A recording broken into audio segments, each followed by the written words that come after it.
자, 오늘 능력은 어디서 오는가 이란 제목으로 함께 은혜를 나누고자 합니다. 자, 먼저 사진 한 장 보겠습니다. 이 사진에 나오는 형제와 자매, 이 부부거든요. 부부. 한 사람은 바이올리니스트, 한 사람은 피아니스트인데, 이 바이올리니스트 이분이 누구냐면은 평양 음대와 러시아 차이콥스키 음악원을 졸업한 세계적인 바이올리니스트 정요한 집사입니다. 세계 콩쿠르에서 다수 입상을 했고 8년 동안 김정일 전용 음악 단장을 하고 평양음악대학 교수로 재직하던 중에 모든 명예와 지위를 버리고 탈북하게 되는데 이유는 단 하나. 그가 동유럽에 교환 교수로 가 있을 때에 한 유럽인 교수가 그에게 전도를 해요. 교회 한번 가보시라고. 그러나 나는 교회를 갈 수 없다고. 나는 그거 가면 큰일 난다고. 아무런 관심이 없다고. 그러다 어느 날 교회에 나가라는 그 말이 마음에 탁 부딪혀 왔다는 거예요. 그날 마음의 문이 열리면서 어릴 때에 자기도 모르게 자신의 무릎 위에 앉아놓고 기도하신 할아버지, 4살 때 기도한 할아버지가 생각난 거예요. 그 할아버지가 장로님인데 장로라는 이유 하나로 평양에서 추방이 돼가지고 많은 핍박을 받고 순교를 했어요. 그 할아버지가 기억이 난 거예요.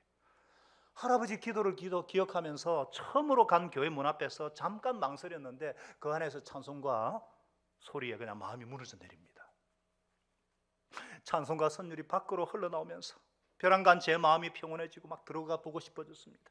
세상에 태어나 그렇게 감동의 눈물, 콧물을 흘린 적이 없다는 거예요. 그 찬송가 가사, 음률, 특별히 제 마음을 100% 뒤집어 놓은 말씀이 있었다는 것입니다. 진리를 알지니 진리가 너희를 자유롭게 하리라. 이 한 번의 예배가, 찬양 하나가, 말씀 하나가 그의 운명을 바꾸놓은 거예요. 그 기쁨을 잊을 수가 없어가지고 매주 몰래 교회를 나왔는데 그만 북한 대사관에서 눈치를 채고 북송될 위험에 처하게 되니까 목숨을 걸고 탈북을 한 거예요.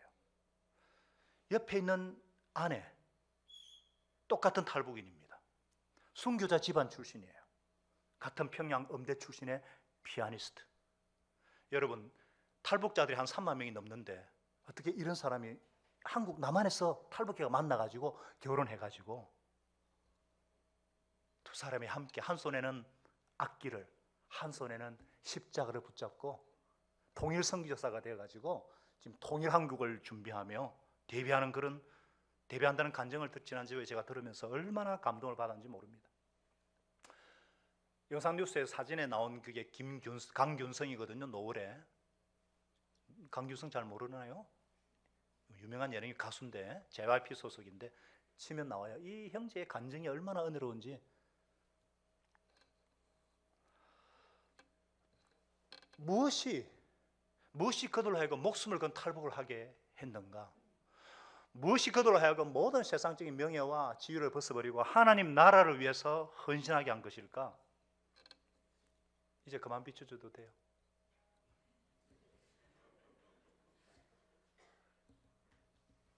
제가 무엇이 이들을 그렇게 바뀌었을까?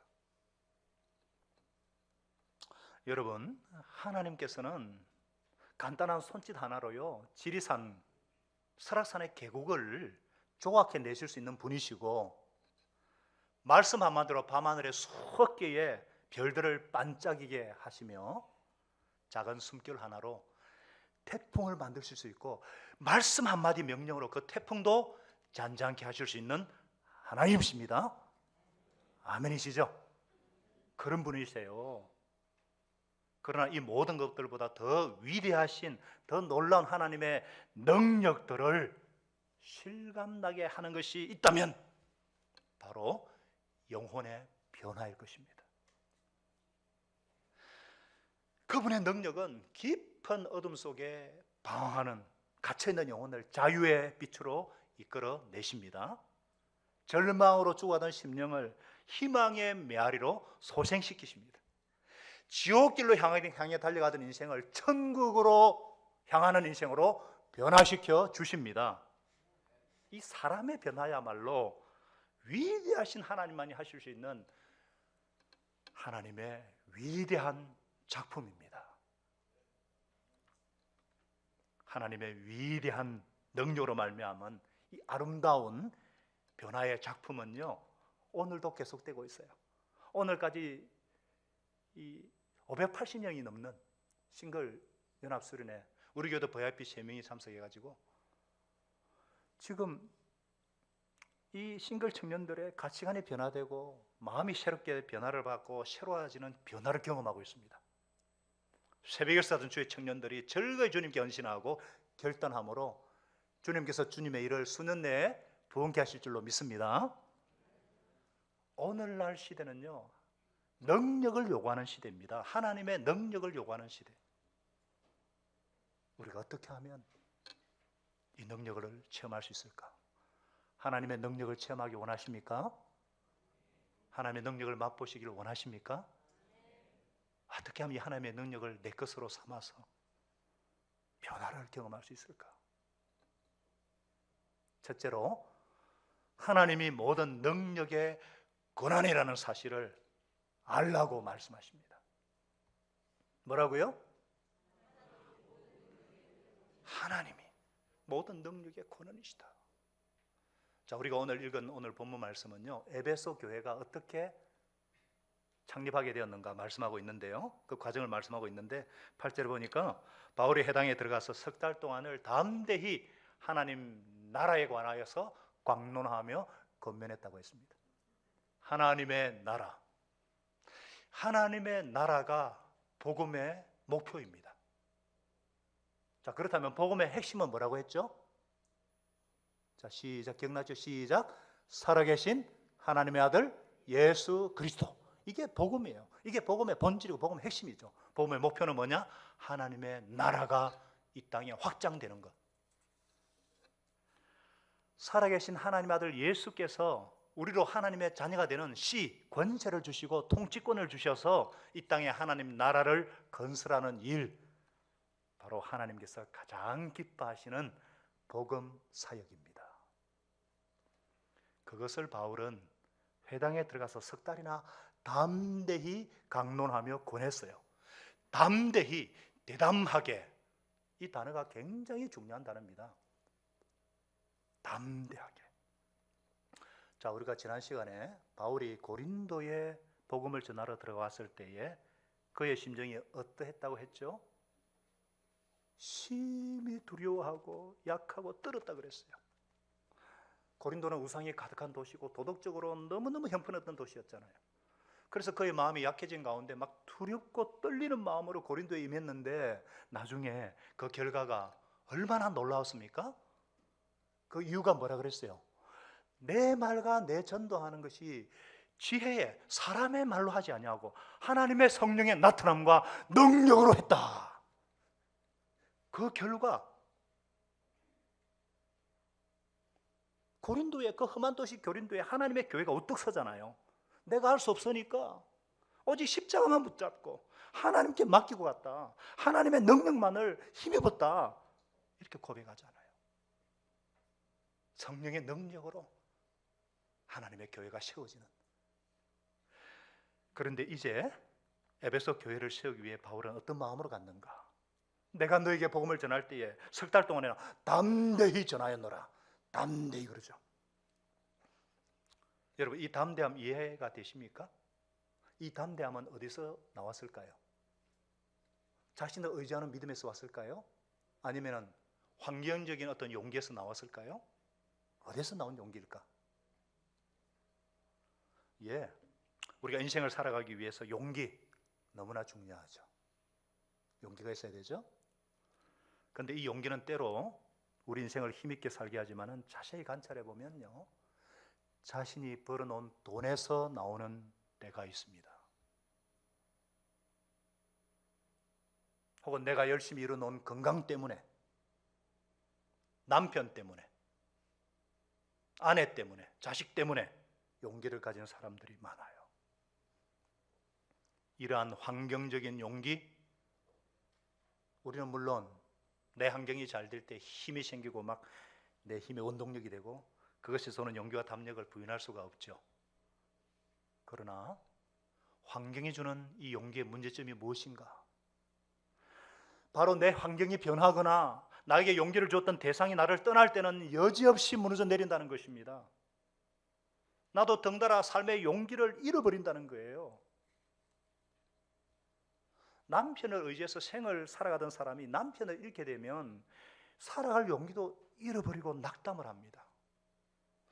돈을 의지하던 사람이, 건강을 의지하던 사람이 그것을 잃어버리거나 내가 이뤄놓은 업적이나 지위로 살아가는 사람들이 그것을 잃어버릴 때에 무너져 내려요. 사업이 기울어질 때 삶의 의욕과 담력을 잃어버립니다. 그런데 우리의 용기, 우리의 담대함은 어디에서 나오는가? 바울은 십자가에서 나온다고 고백합니다. 십자가의 도가 멸망하는 자들에게는 미련한 것이지만 구원을 얻는 우리에게는 하나님의 능력이라. 할렐루야. 십자가의 복음이 우리에게는 하나님의 능력이고 하나님의 지혜라는 거예요. 도대체 우리가 살아가는 이 용기와 이 십자가가 어떤 상관이 있길래 십자가만이 우리의 과거, 현재, 미래의 삶을 보장해 주기 때문입니다.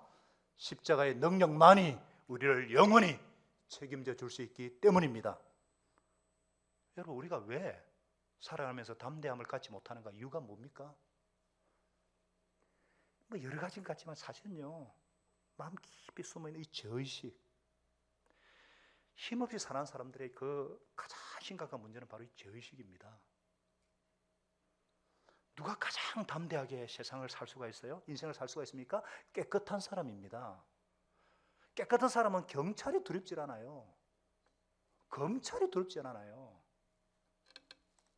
그러나 죄 지은 사람은 죄의 지적을 받으면서 살아가기 때문에 항상 많은 사람들이 죄책감에서 벗어나기 위해서 열심히 선행을 합니다. 열심히 봉사도 하고 열심히 일에도 몰두합니다. 그러나 그때뿐이죠. 돌아서면 이 죄책감은 어김없이 우리를 괴롭히고 끊임없이 달라붙어요. 무엇으로 이 죄 문제를 해결할 수 있을까? 노력으로 안 되죠. 내 능력입니까? 내 노력이에요. 오직 십자가의 능력만이 나를 모든 죄로부터 깨끗게 하여 주십니다. 나의 죄를, 우리의 죄를 용서하시기 위해서 하나님께서 하늘 보좌를 버리셨고 인간의 몸을 입으셨고 십자가에서 피를 흘리셔야 했습니다. 무엇 때문에? 왜? 내 죄를 용서하시기 위해서, 내 죄를 깨끗게 하기 위해서. 그렇기 때문에 목숨을 버리면서까지 용서한 그 죄의 용서를 받아 들이셔야 합니다. 내가 너희의 죄를 다시 묻지 않겠고 영원히 기억도 아니하리라. 히브리서 8장 12절 말씀입니다. 아멘이십니까? 아멘. 사랑하는 여러분, 왜 십자가의 능력만이 우리에게 능력을 주는가? 예수 그리스도의 보혈만이 우리의 과거, 미래 다 보장할 수 있기 때문이에요. 죄값은 사망이고 멸망인데 예수님의 피가 그 모든 죄를 다 덮어버렸기 때문입니다. 우리의 구원은 내 노력에 달린 것이 아니죠. 내 노력에 달린 것이 아닙니다. 그리스도의 십자가 사건에 의해서 우리의 과거, 현재, 미래가 이미 확정이 되었어요. 하나님께서 나를 보실 때 십자가를 통해서 보십니다. 나와 십자가를 맞바꾸어, 나와 예수님을 십자가에서 맞바꿔 놓으신 거예요. 그래서 우리를 하나님의 자녀로 삼아 주셨습니다. 그만큼 여러분과 저가 얼마나 하나님 앞에 존귀한 자라는 사실, 예수님과 맞바꾸어 나를 구원하신, 내가 하나님 앞에 존귀한 자라는 사실을 날마다 확신하시고 고백하시기를 축복합니다.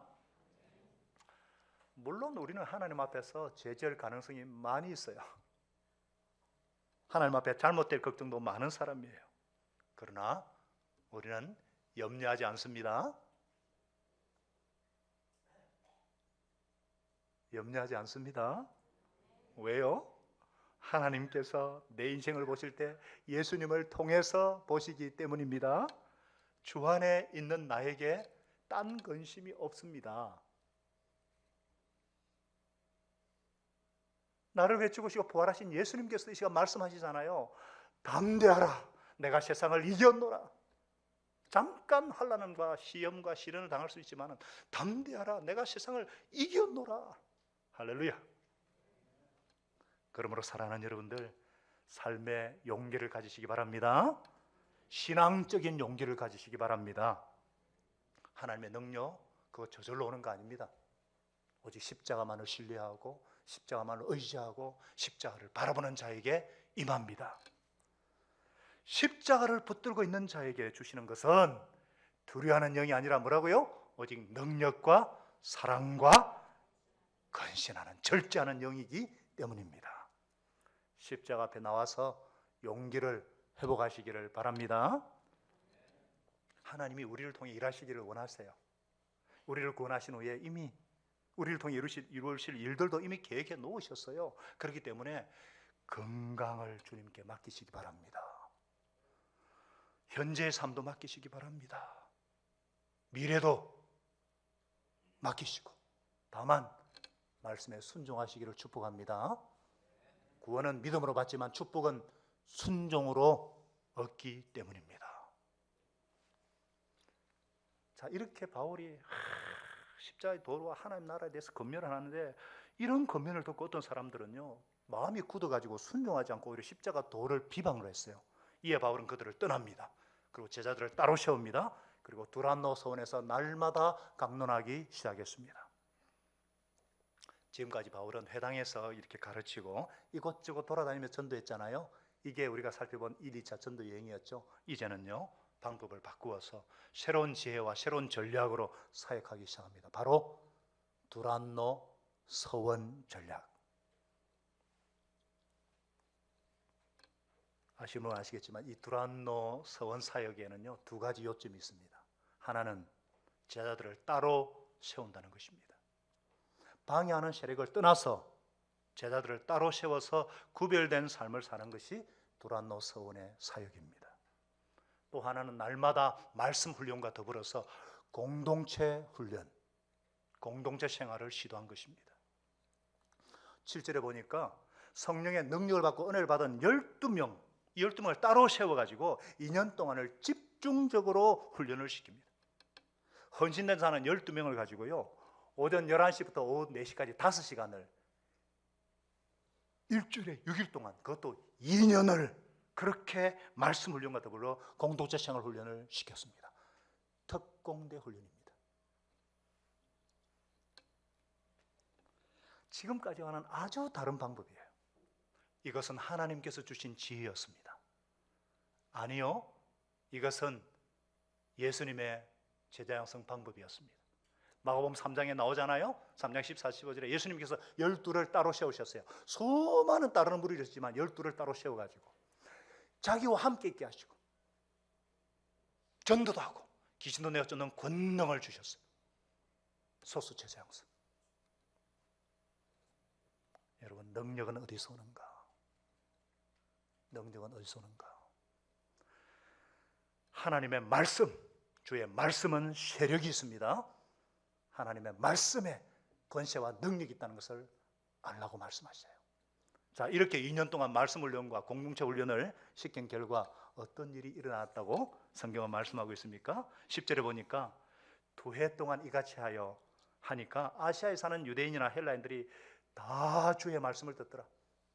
20절에 보니까 이와 같이 주의 말씀이 힘이 있어 흥왕하여 세력을 얻으니라. 아시아 전역에 사는 사람들이 다 예수님에 관한 소식을 들었다는 거예요. 에베소에만 복음이 전파된 것이 아니라 요한계시록 2장 3장에 나오는 소아시아 7교회들이 바로 이때에 생겨날 정도로 무서운 속도로 복음이 전파되었어요. 여러분, 선교란 말씀 사역의 결과입니다. 교회는 하나님의 말씀으로 세워집니다. 영혼 구원은 하나님의 말씀으로 이루어지고 제자 양성은 하나님의 말씀으로 이루어집니다. 왜냐? 히브리서 4장 12절에 하나님의 말씀은 살아있고 힘이 있어가지고 어떤 날칼보다 더 날카롭겠어. 사람 속을 꿰뚫고 혼과 영과 간절을 갈라놓습니다. 골수를 찔러 쪼개고 마음에 품은 생각과 의도를 밝혀냅니다. 우리 속 깊은 곳에 있는 상처를 드러내고 도려내고 나쁜 의도를 드러내고 회개시키고 변화시키는 능력이 있습니다. 이게 말씀이에요. 하나님의 말씀의 능력이죠. 우리는 왜 때로 나는 이 사도바울 같은, 우리는 왜 사도바울 같은 능력이, 그 능력을 체험하지 못하는가 의문하는 사람들이 있습니다. 그런 의문을 제기하기 전에 우리가 하나님의 말씀 앞에 얼마나 헌신하고 있는가 스스로 물어봐야 합니다. 나는 하나님의 말씀을 얼마나 배우고 있습니까? 얼마나 순종하고 있습니까? 일주일에 한 번 예배드리면서 하나님의 능력을 받을 수 있다고 생각하십니까? 이 제자들은 바울에게서 하루에 5시간 2년을 그렇게 했습니다. 13조 상응 공부는 저리 가라죠. 이거 예수님의 방법이었잖아요. 예수님도 3년을 제자들과 함께 데리고 다니면서 가르쳤어요. 그렇다면 우리도 전략을 바꿔야 합니다. 진리의 진정한 세계는 경험에 의해서 알 수가 있습니다. 예수, 그분이 누구이신지 진정으로 알려면 그분의 말에 속해서 그분 자신을 체험함으로써 알 뿐입니다. 그래서 우리가 목장을 통해서 예수 가족 공동체를 경험하는 건 너무너무 중요합니다.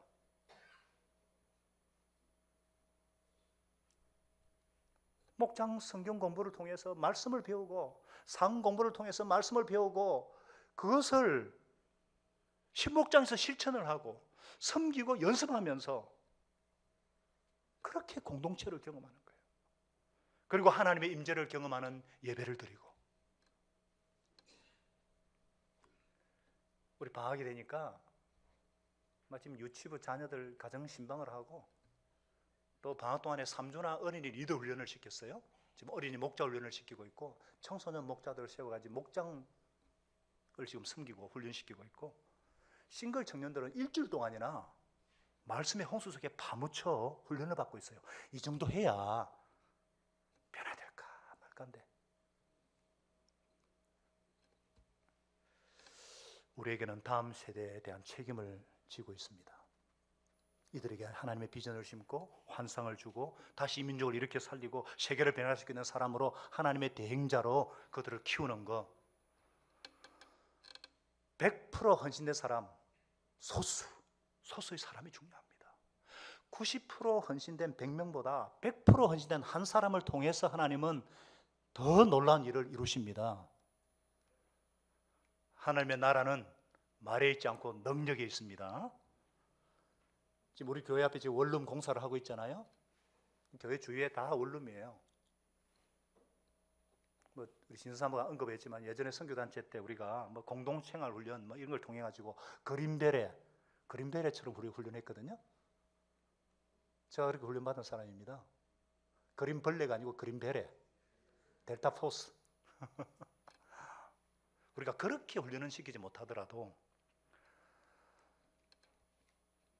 우리가 요즘같이 이렇게 정말 이 나홀로 시대에 우리가 학사관을 구입해가지고 그 리더를 다 씌워가지고 청소년, 청년들을 이렇게 훈련시키면 참 좋겠습니다. 이를 위해 헌신하는 분들이 나오면 좋겠어요. 제 오랜 기도 제목입니다. 어떤 변화든지 변화를 일으키려면 내 삶을 바꿔야 합니다. 방법과 스타일도 필요하면 바꿔야 됩니다. 여러분 말씀이 역사하니까 어떤 놀라운 일들이 일어났다고 말씀하고 있어요. 심지어 11절에 보니까 하나님께서 바울의 몸에서 손수건이나 앞치마를 가져다가 병든 사람이 있으면 그 병에 떠나고 악기도 나가는 능력을 베푸셨다고. 워낙에 악한 영들의 활동이 많은 곳이기 때문에 하나님의 능력도 이런 식으로 나타났던 것 같아요. 에베소는 그 당시 고대 도시들 중에 이 주술과 이렇게 무당들 뭐 이런 것들이 굉장히 성행했다고 합니다. 그래가지고 유대인 가운데도요 인기 있는 주술가들이 있었고 심지어 바울의 흉내내는 사람도 있어가 봉변을 당하잖아요. 여러분들 진짜가 나타나면 가짜는 여지없이 사라지게 되기 마련입니다. 우리가 사는 이 세상도 가만히 보세요. 뭐 도깨비가 어떻고 왜 도깨비가 판을 쳐야 돼? 도깨비 한 모르는 사람 있어요? 왜 도깨비 같은 드라마가 이슈가 돼야 됩니까? 포켓몬고가 뭐라고 그런 걸 잡아야 다녀야 돼요? 이 세상이 지금 희한해요. 아무리 과학기술이 발달하고 지식이 발달해도 여전히 지금 병과 악한 귀신들이 판을 치는 세상이고 우리는 여전히 전쟁 중에 있다는 거 아셔야 합니다. 뭐 여러 가지 예를 들어 보셨겠지만요. 2차 세계대전 당시에 노르만디 상륙작전으로 연합군이 독일의 심장부를 완전히 강타했어요. 독일은 이제 패했다. 다 그렇게 생각했는데도 불구하고 그 독일이 항복할 때까지 무려 11개월을 가장 치열한 국지전이 있었습니다. 그 11개월 동안 죽은 사상자 수가 그 나머지 5년의 기간의 사상자 수보다 더 많았다고 합니다. 똑같습니다. 예수님의 부활로 사단을 패배시켰습니다. 머리통을 박살내셨어요. 그러나 이 싸움이 완성될 때까지, 완전히 끝날 때까지는, 예수님이 재림하실 때까지는, 다시 오실 때까지 우리의 싸움은, 우리는 여전히 전쟁 중에 있다는 거 아셔야 합니다. 사단은 끊임없이 우리를 공격하거든요. 그것이 사단이 소인지도 모르고 농락당하는 경우가 얼마나 많아요. 그래가지고 막 믿음이 흔들리고 막 시험에 들기도 하고 섭섭해하고 괴로워하고 미워하고 막 싸우고. 어린애 둘이 싸움 붙이는 거 굉장히 쉽잖아요. 둘이를 가운데 세워놓고 한 명 탁 꼴밤을 내 제대 때리고 모른 척하고 있으면 둘은 막 싸웁니다. 둘이서. 그거 안 해보셨어요? 그런 장난 안 쳐봤구나요. 어린애 둘이 딱 하시고 탁 하면 때리면 둘이서 막 서로 치고하고 싸우잖아요. 서로 때린 줄 알고. 마귀가 그렇게 합니다. 사단이요, 그런 식으로 우리를 섭섭병이 들게 만들고 실망시키고 서로 싸우게 하고 끊임없이 우리를 망가뜨리려고. 그래서 우리는 누군가에게 시험이 들었을 때 이게 사람과의 싸움이 아니고 마귀의 장난이라는 거 기억하시고 인지하시고 쓰러지지 말아야 합니다. 오늘 본문에 보니까 분명히 영적인 전쟁 중에 있지만 싸움은 하나님이 하시고 하나님은 사단에 비해서, 마귀에 대해서 강하시다는 거예요. 진짜가 나타나니까 가짜들이 다 쫓아나니까 그냥 야, 예수가 진짜구나. 예수님의 능력이구나. 그래서 에베소에 사는 사람들이 전부 다 하나님을 두려워하고 예수님의 이름을 높이기 시작했습니다.